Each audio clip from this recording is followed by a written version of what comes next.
Hi, good morning. Good morning, everybody. All right, so where we left off on nozzles and diffusers, or that's where we left off right before this.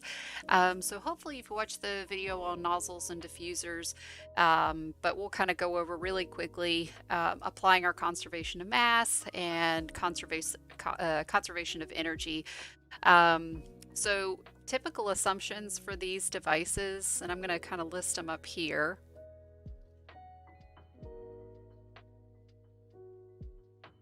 Probably should have.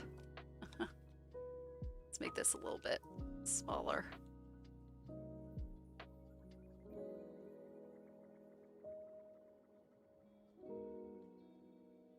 There we go. Kind of fits all there. So for all of the devices that we're going to talk about, nozzles, diffusers, turbines, compressors, pumps, heat exchangers, all that stuff, we're going to assume everything, these are operating at steady state. So if that's the case, this guy is going to go away. And for a nozzle and a diffuser, you've got one inlet and one outlet. So M.1, M.2, and M dot are just the same. Okay, so that's pretty easy. The other assumption that we're going to make is, well, we're going to make a couple. We're going to assume that there's negligible heat transfer unless otherwise specified. You know, if you've got a very hot liquid flowing through a nozzle or diffuser and the ambient is at a pretty different temperature, then yeah, you're going to have heat transfer, but that's typically not going to be the case in this class. Furthermore, you're not going to have, we're not going to have any power generated or required within the control volume that we've drawn here. So within that dotted line, there's no work produced or required. And there's negligible change in potential energy from the inlet to the outlet.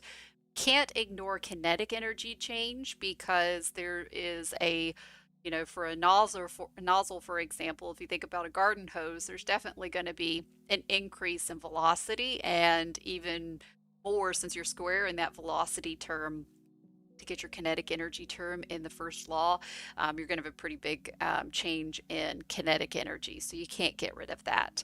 But with those four assumptions, let's go ahead and knock those out. So steady state, Q dot's equal to 0, W dot's equal to 0, and changes in kinetic energy, or changes in potential energy rather, are equal to 0. And so you can see that you've got just the sum of the m dot h's plus kinetic energy terms coming in equals the same thing going out. And those things will be equal to one another. And so these m dots are actually going to cancel out because you've only got one inlet and one outlet.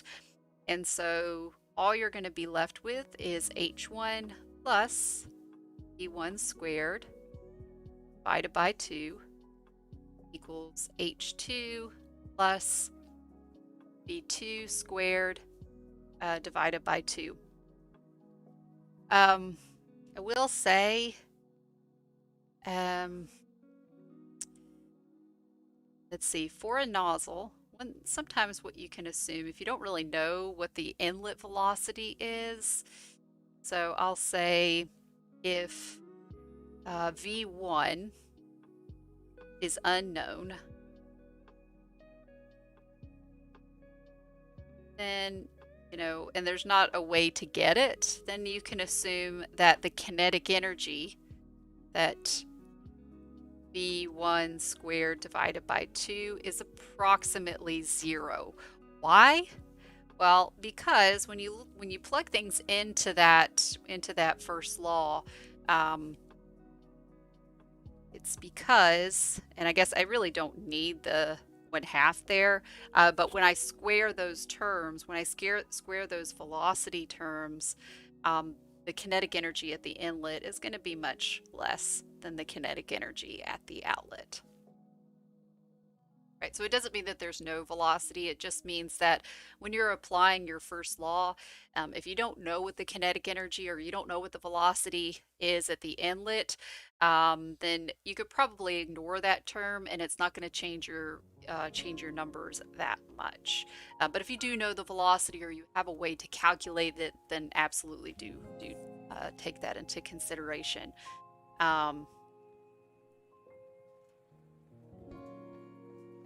Similarly, for a diffuser, if your velocity at the outlet is unknown, you can make a similar assumption that the kinetic energy at the outlet is approximately 0. Okay? Because these things just kind of function oppositely. Right, so for a nozzle, things are speeding up. For a diffuser, things are slowing down. You'll also notice what's going on with the pressure. So with a nozzle, the pressure at the inlet is higher than the pressure at the outlet. And that might seem a little counterintuitive. If it does, and it probably does, it's right. We kind of walk through why that is for that video 3.4. So once again, if you haven't watched it, make sure you take a look at it. Okay, so let's go ahead and work our first problem. So we have steam enters a nozzle operating at steady state. So I've drawn my nozzle. You've got a bigger area at the inlet than you do at the outlet.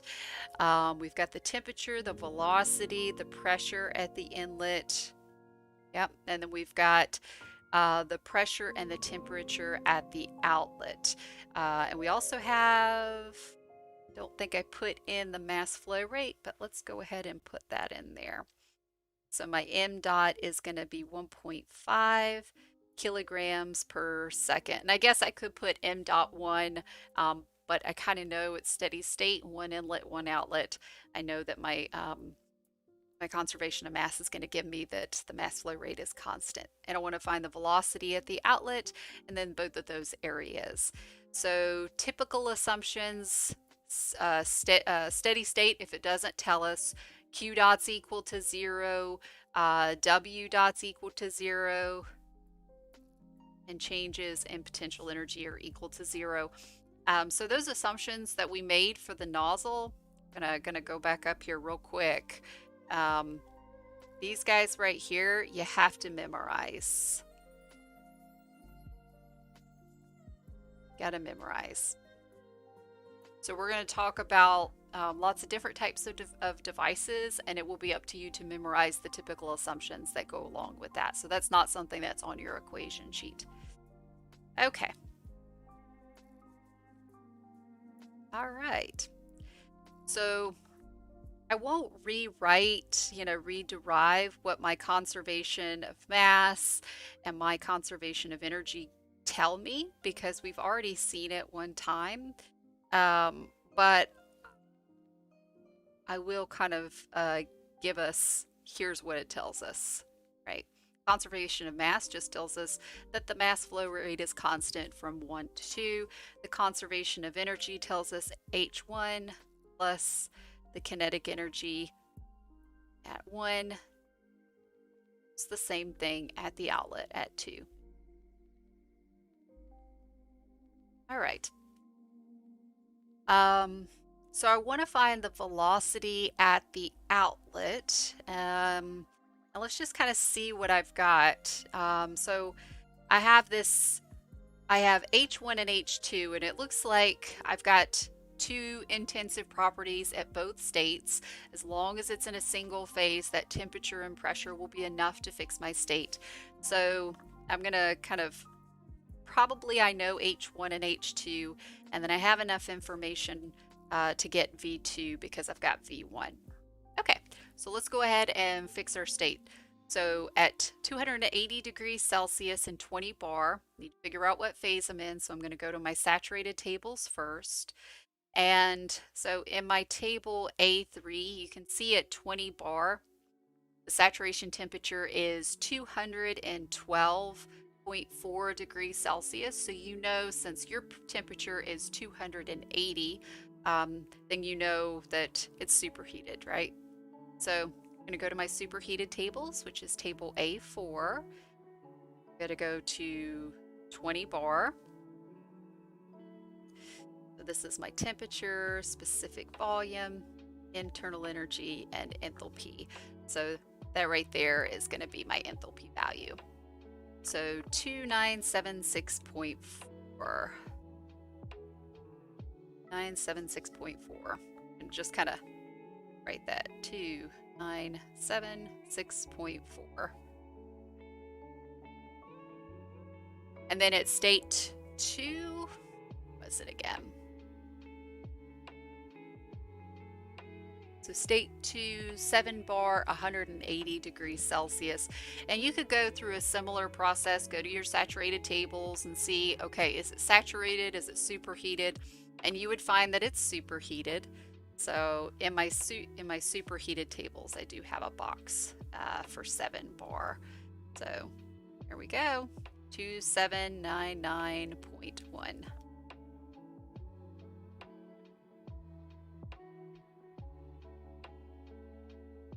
Okay. And so now I'm just going to rearrange and calculate what my velocity is at the outlet. So with these nozzles and diffusers, you do have some unit conversions to sort of worry about. So that's really the only thing that we have to think about. So let's see, this is going to end up being 2 times H1 minus H2 plus 1 squared. And we need to take the square root of all this stuff. I think that looks okay.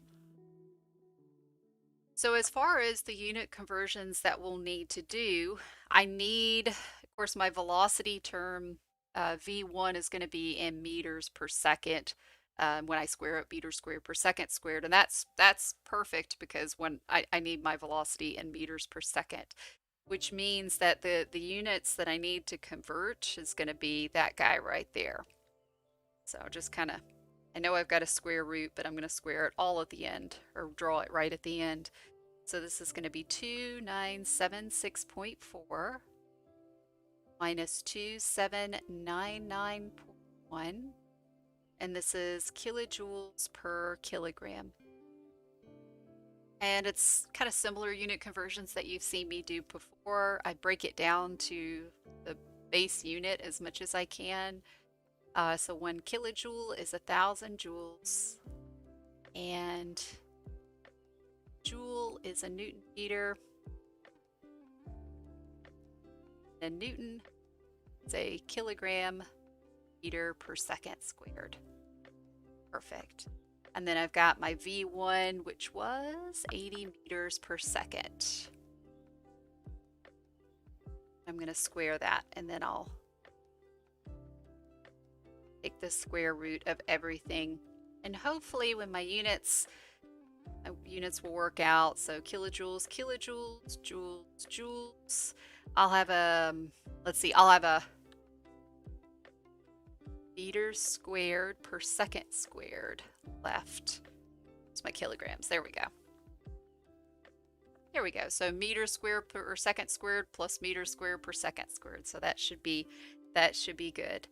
And if I plug things in, I get 600.8. 600.8 meters per second. Oops, and that's not squared, that's just velocity. So if your numbers, with these nozzle and diffuser problems, if your numbers don't make sense, it's very likely a unit conversion issue. So just get comfortable with those, that's all. All right, so what else we got?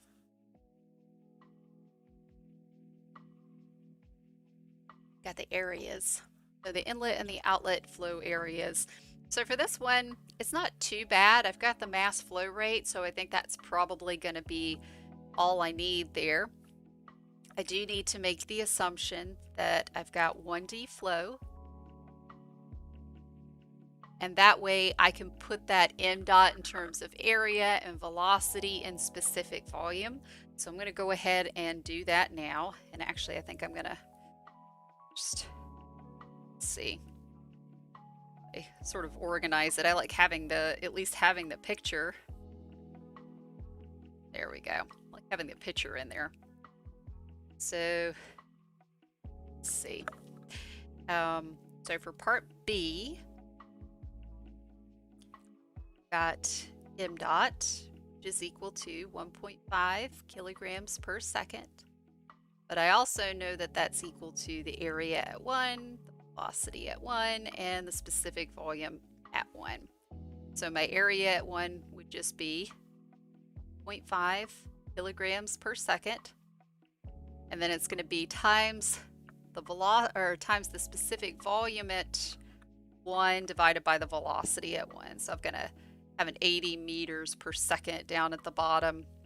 And I do need to get specific volume at state 1, but that's okay. So just in my tables there. So that was the one where we were at 20 bar. So 20 bar and 280. So it looks like that's my specific volume. And this is table A4. So 0.12 meters cubed per kilogram.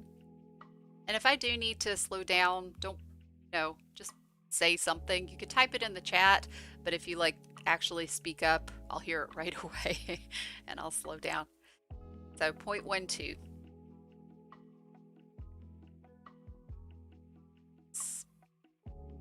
.12 meters cubed per kilogram. Perfect. So the area at 1 ends up being wait a minute. Oh, we want it in centimeters cubed, don't we? Okay, so it's going to be 0.00225 meters squared. And then, so we've got 1 meter squared, which is 100 centimeters, 100 centimeters squared. Okay. So hopefully I'm going to end up with 22.5 centimeters squared.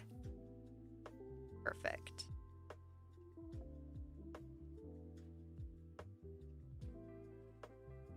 So that's B.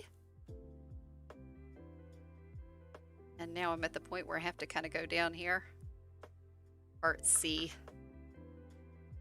So part C, I could do the exact same thing, right? I've got the velocity at 2, so I could, just say it's m dot is equal to A2 V2 over specific volume at 2. But I think what I'm going to do is handle it like this. Because if I put A1 in terms of specific volume, then if I put A1 in terms of that 22.5 centimeters squared, I won't have to handle any unit conversions and it'll just be a little bit cleaner. All right. So my velocity, my area. So the area at 2 is going to be the area at 1. And I'll have the velocity at 1 over the velocity at 2. And then I'll have the specific volume at 2 over the specific volume at 1. And I think at this point I hadn't actually gotten the specific volume at 2 yet, but that's okay. So this is going to be 22.5 centimeters squared. And then I've got my velocity at 1, which is 80 meters per second. And then my velocity at 2 was that thing that I just calculated. So 600.8. 600.8 meters per second. Then I've got my specific volume at 2 over my specific volume at 1. We said my specific volume at 1 was 0.12 meters cubed per kilogram, if I'm recalling correctly. And then my specific volume at 2, so at state 2, it was 7 bar and 180 degrees Celsius. And we had figured that we were still superheated. So from my superheated tables in table A4, got a specific volume of 0.2847. So 0.2847. 0.2847. And that's meters cubed per kilogram. Perfect. All right. So I've got A2 ends up being 7.11. 7.11, and it's centimeters squared. So it's the units that I wanted in. Easy peasy. All right. So the next one is it's another nozzle problem. Diffusers are solved the exact same way, by the way. You're just going to get sort of flipped numbers, aren't you? Okay. So the thing that's different about this one is, number one, you'll notice it's in English units, and number two, it's air. So we're going to have some ideal gas stuff to sort of worry about here. All right. So first things first, I know that, oh yeah. So air enters the nozzle operating at steady state at 720 degrees Rankine with negligible kinetic energy. And so I've actually put that already on here, that my kinetic energy at state 1 is approximately 0. And the reason that we're saying that is because the kinetic energy at 1 is much, much less than the kinetic energy at 2. And then we've got the temperature and velocity at state 2. We're assuming ideal gas behavior, so that's in my assumptions, and we're neglecting potential energy effects.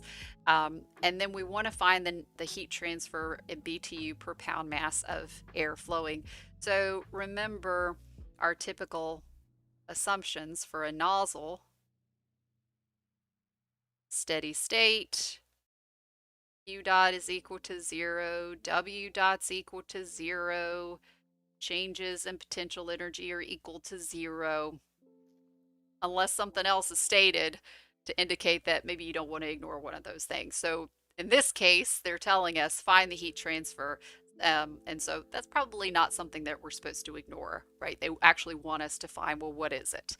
And they tell us that they want it in units of BTU per pound mass of air flowing. Now, if you look at your first law, and let's start writing some stuff down. So I'm going to write my conservation of mass, conservation of energy, and both of those, conservation of mass is just going to tell me that m dot's constant.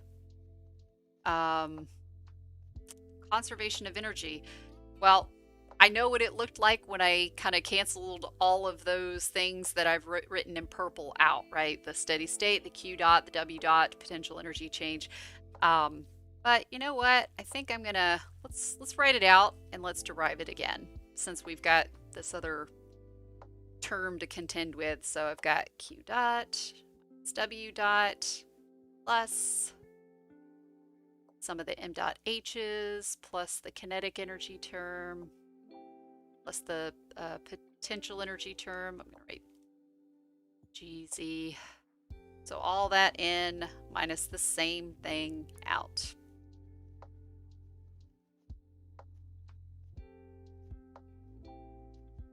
Okay. So typical assumptions: steady state. Normally I would ignore that Q dot, but I'm not going to in this case. W dot, and then the potential energy changes. And then they also told me go ahead and ignore that kinetic energy at the inlet. So I'm going to go ahead and do that as well. And so now my first law is going to look a little bit different. So I've got Q dot. I'm going to bring that over sort of to the other side of the equal sign. So it's going to be in minus out. So it's going to be m dot 1 H1, or just m dot. And I've got m dot 2 H2 plus then the kinetic energy at state 2. Kind of put, that looks a little bit more pleasing to the eye. I think that's okay. All right. So back to what they were asking for, they're wanting things in terms of BTU per pound mass, and what I'm seeing here is I have made a this is clearly not in SI units. Let's fix that. All right. So your units here are gonna be, so your Q dot is in BTU per second. So let's kind of come over here so I can go away you. Clean that up. There we go. Much better. All right. So Q dot is going to be a rate. It's BTU per second. It's units of energy per unit time. And your M dot is going to be in units of mass per unit time. So pound mass per second, I believe that what they've got us. They don't actually give it to us. That's okay. Doesn't really matter. So that would give us TU per pound mass, which is what they're asking for. So we're going to call that just little q, right? Because that lowercase q is units of energy per unit mass. All right. Perfect, perfect, perfect. So let's go ahead and plug some stuff in then. I kind of bring this over here. So if I divide through by m dot, it's going to be h1 is h2 plus that kinetic energy term divided by 2. So it doesn't matter, you know, if I look back at like what they gave me, they didn't give me m dot, and it doesn't matter because it gets divided out. Right? All right. So as far as the things that I know this term, and because I know the temperatures, that's enough information for me to get those H values, because we've got an ideal gas, and if you've got an ideal gas, that enthalpy, you don't need two properties, you just need one. So temperature is fine. And so I'm going to go to my ideal air tables, and I got to go to the English unit ones. So let's go do that. That's sort of got to kind of flip on through. Here we go.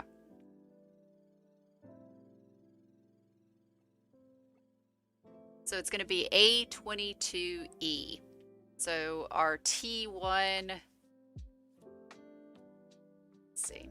Yeah, T1 was 720, which I've got highlighted in pink at the bottom. And our T2 is 500. So you can see I can go ahead and get my enthalpy value for each of those guys. Yeah. Oh, go ahead and make a note of that, and I will come over here to my notes, and I'm going to cancel those out. Perfect.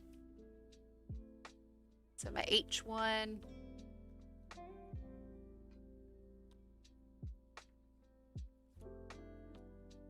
Darn it.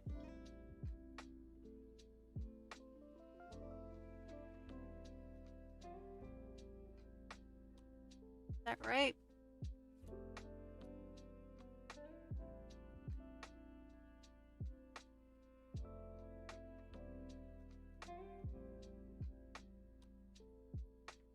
Ah, like why is this not looking right? You know what I did? I said I'm bringing this guy over to the other side of the equal sign, but I didn't actually fit. So this sign is correct, but these actually need to be flipped. And make sure that you can see why that is. I don't know why it took me as long as it did, but it did. So let me flip this. So it's not H1 minus H2, it's H2 minus H1. I'm going to fix this one as well. So, okay, and the V2 squared divided by 2, that one is okay. All right, so H2 we said was 119.5 1.48. H1 was 172.9. And this is going to be in BTU per pound mass. I still have that kinetic energy term to put in here, but if you look up at what I was supposed to be finding and the units that I'm supposed to be finding it in, those units are perfect. So the thing that I'm going to need to convert or worry about like unit conversions with is clearly going to be this velocity squared term. So V2 was 1450. So 1450 feet per second. And I'm going to have to square that and divide that by 2. Okay. So clearly I got some unit conversions and I need to end up with BTU on the top. So I'm going to put a 1 BTU, and then before I just sort of jump the gun, I'm going to go back over here to my unit conversion factors and show you at least where you're getting this information. So, sometimes you just have to kind of look for something that looks convenient. Yeah, so, and I think this one right here looks to be like something that would be useful. So 778.17 foot-pound force, and then probably maybe this one right here would be useful as well. So I'm going to use those 2 unit conversion factors, and I'm going to go back over to work now. Okay. So 1 BTU, 778.17 foot-pound force. I kind of put it up at the top there, but I did. And then I need to get rid of that pound force. So 1 pound force is 32. I'm going to round it off to 32.2. So 32.2, and it's pound mass foot per second squared. And I think that should work out. So let's just make sure, take a second to go through and make sure that that's the case. So I've got pound force. I have feet squared on the bottom and feet squared up here. I have second squared, and I think that's it, right? And so I should be left with BTU per pound mass. And so if I plug those things in, let's see what I end up getting. I have negative 10.9 BTU per pound mass.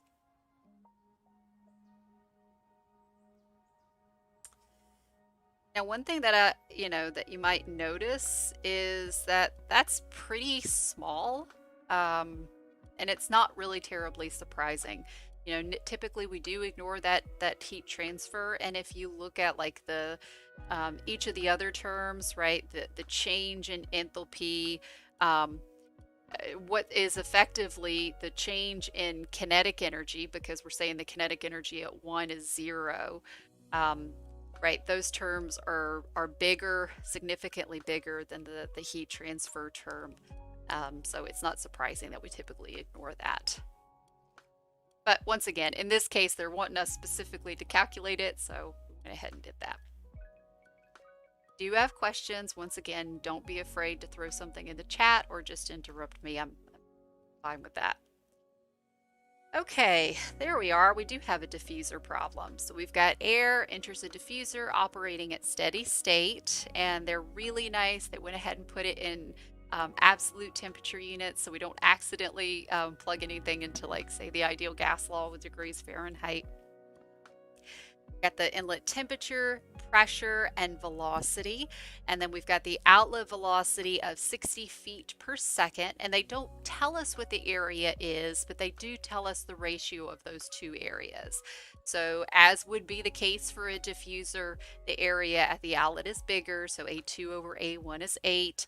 We're assuming ideal gas model, and we're going to ignore heat transfer, which, once again, typical assumptions for a nozzle or a diffuser.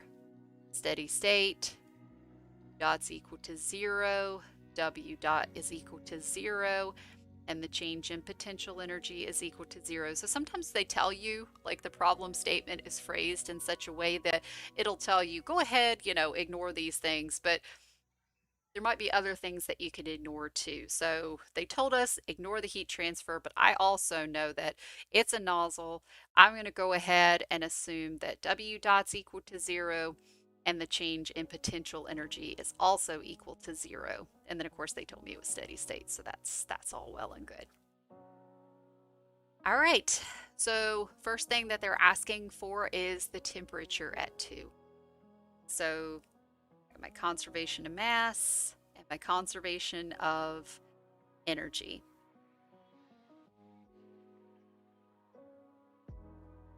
So, do make sure that you are comfortable actually writing out the whole first law and canceling out the things that need to be canceled out.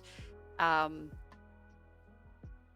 I'm going to go ahead. I know what the first law is going to boil down to if I'm making all of those typical assumptions for a diffuser or a nozzle.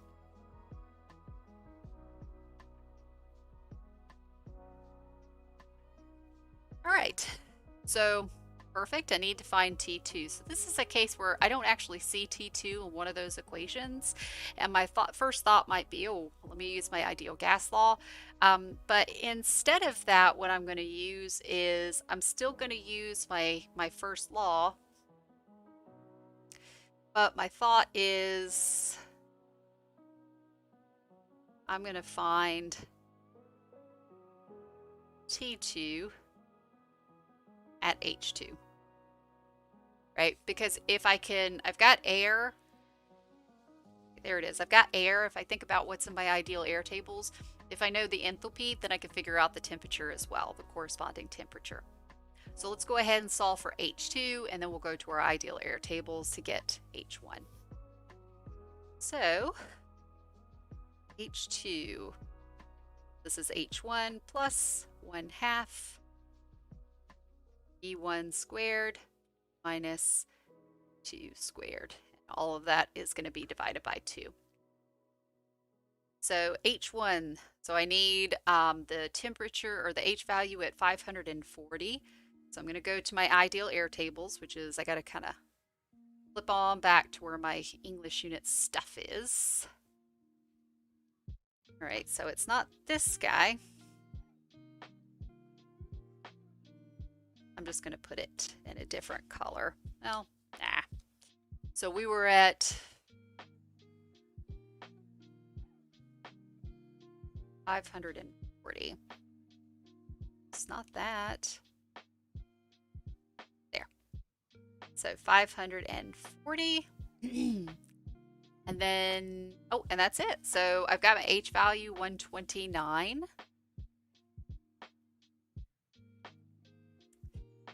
This is 129.06 TU per pound mass. Of course, I've got some unit conversions that should look very similar to what we did on the previous problem, so I won't go back to that conversion factor sheet, but here we go. So 600 per second squared minus 60 feet per second squared. I've got feet squared per second squared. I need things in BTU per pound mass. 1 BTU, 778.17 foot pound force. And then I know 1 pound force is equal to 32.2. Let's see, it's pound mass. What is it? Pound mass foot per second squared. Okay. So I think that should make my units work out. But I end up getting 136.17. All Perfect. So that's BTU per pound mass. Of course, that wasn't what I was supposed to, where I'm supposed to stop. Of course, I need to find the corresponding temperature. So this would be the enthalpy evaluated at T2, right? Enthalpy as a function of T2. So I'm going to go back to my table, what is it, A22E 36. This is A22E. Let's see, so yeah, 136. So actually, we're not talking about big, huge temperature change. It would be like in here, wouldn't it?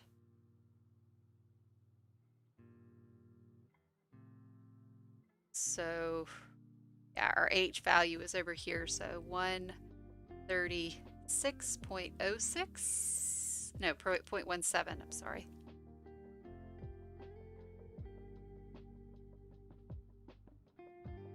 0.17. So you can see that your temperature should be somewhere between 560 and 580. And if I interpolate, I've got 569.6. That's in degrees Rankine.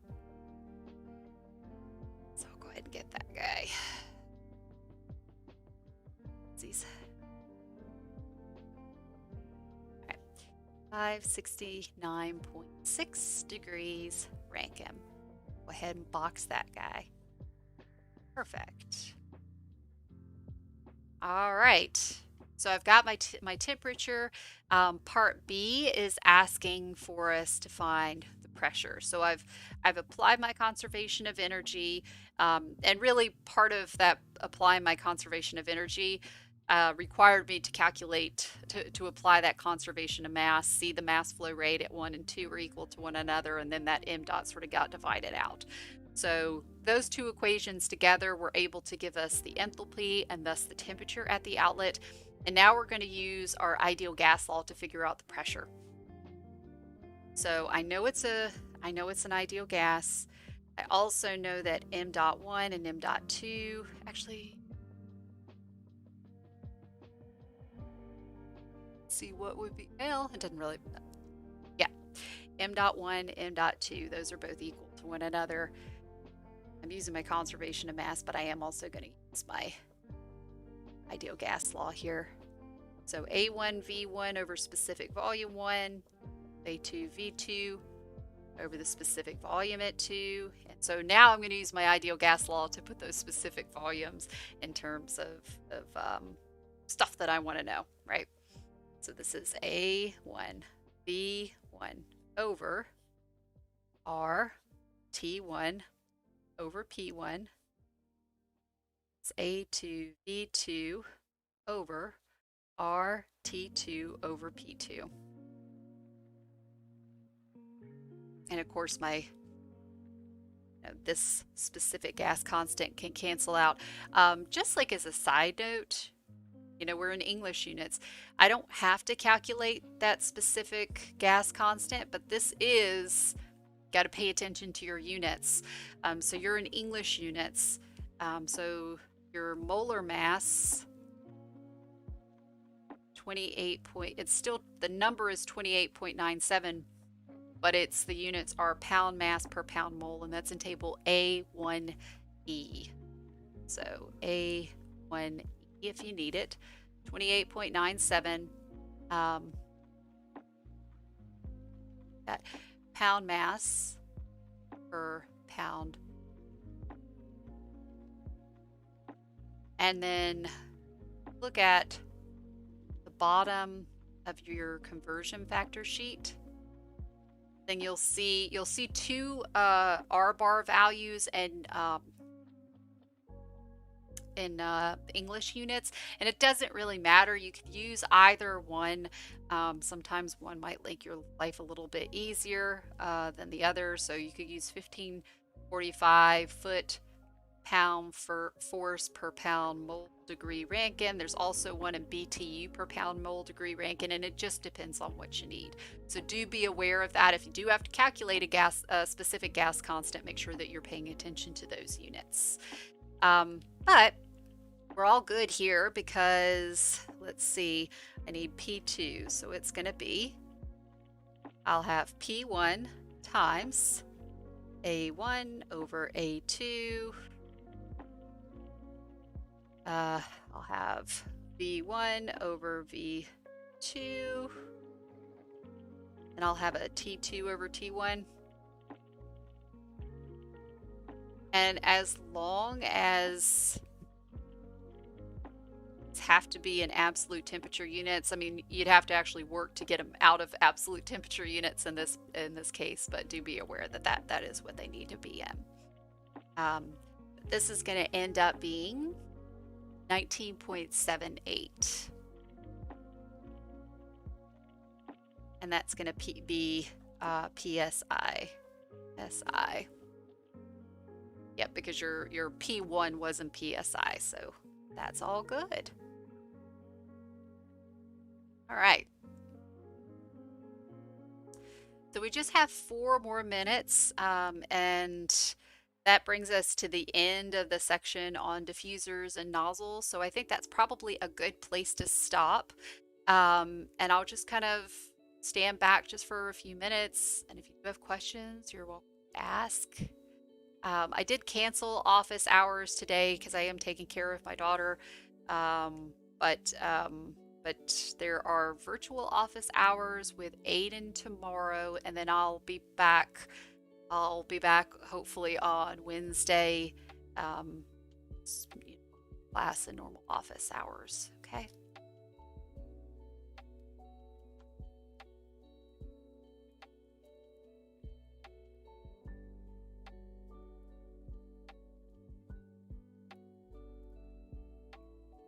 All right. Thank you guys. Y'all have a wonderful day.